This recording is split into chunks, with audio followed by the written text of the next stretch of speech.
కోలూరు జిల్లా ముళబాగీలు పట్టణం నుంచి 10 కిలోమీటర్ల దూరంలోని కురుడుమలె వినాయకుడి ఆలయానికి ప్రసిద్ధి.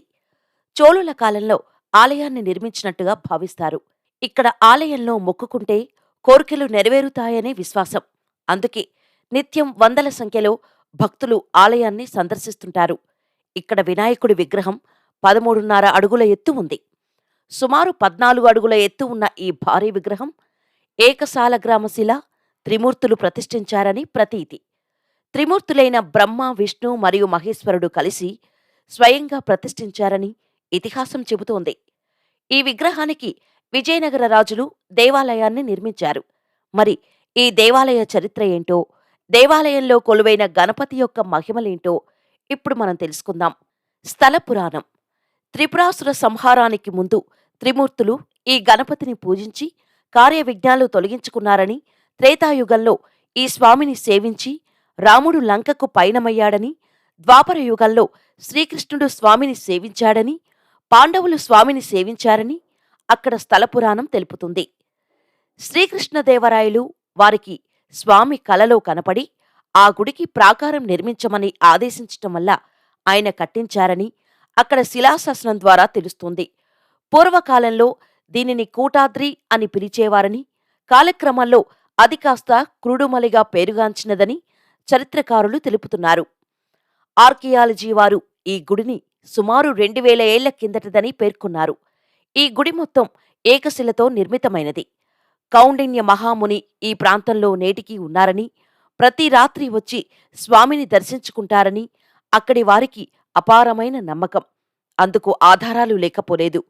కొన్ని రాత్రుళ్ళు అక్కడ ఏవో స్తోత్రాలు వినపడతాయని, ఓంకారం ప్రతిధ్వనిస్తుందని, పర్వదినాలలో దేవతలు స్వామిని సేవించుకుంటారని అక్కడ పెద్దలు చెబుతుంటారు. విగ్రహం చాలా ఏళ్లపాటు బహిరంగ ప్రదేశంలోనే పూజలు అందుకునేది.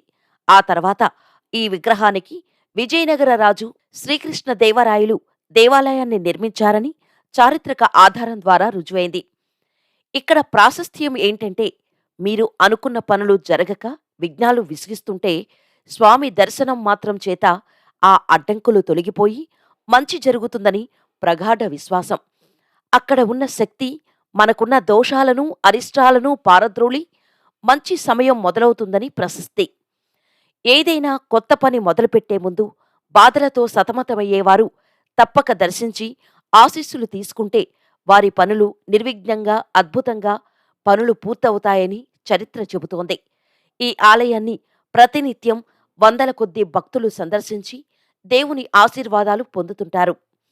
ఈ ఆలయానికి 100 మీటర్ల దూరంలో కౌండిన్య మహర్షి ప్రతిష్ఠితమైన సోమేశ్వర స్వామిని, అమ్మవారిని కూడా దర్శించిన వారి అనుగ్రహం పొందుతారు. సోమేశ్వర స్వామి దేవాలయంలో స్వామివారి విగ్రహం శ్రీదేవి, భూదేవి సమేతంగా దర్శనమిస్తారు. అక్కడే 16 ఏళ్ల పాటు నాటి సోమేశ్వర స్వామి, అమ్మవార్లు విగ్రహాలు అనుగ్రహిస్తాయి. వీరు తమ కుమారుని బాగోగులు దగ్గరుండి చూసుకుంటారని అక్కడ భక్తుల నమ్మకం. మనకు మంచి సమయం వస్తే కాని ఇక్కడ గణపతి దర్శనం దొరకకపోవటం కొసమెరుపు. ఆయన ఆజ్ఞ లేనిదే అక్కడకు వెళ్లలేము. మరి కురుడుమలె ఎలా చేరుకోవాలి అంటే, కురుడుమలె సమీపాన 110 కిలోమీటర్ల దూరంలో బెంగళూరు అంతర్జాతీయ విమానాశ్రయం కలదు. ఇక్కడికి దేశ విదేశాల నుండి విమానాలు వస్తుంటాయి. క్యాబ్ లేదా టాక్సీలలో ఎక్కి కురుడుమలె చేరుకోవచ్చు. Railway station. కురుడుమలెలో రైల్వే స్టేషన్ లేదు. సమీపాన 10 కిలోమీటర్ల దూరంలో హవేరీ రైల్వే స్టేషన్ కలదు. ఇక్కడికి వివిధ ప్రాంతాల నుండి రైళ్లు వస్తుంటాయి. బెంగళూరు, చిక్కబళ్లాపూర్, కోలార్ తదితర సమీప ప్రాంతాల నుండి ప్రతిరోజు కురుడుమలకు ప్రభుత్వ, ప్రైవేటు బస్సులు నడుస్తుంటాయి.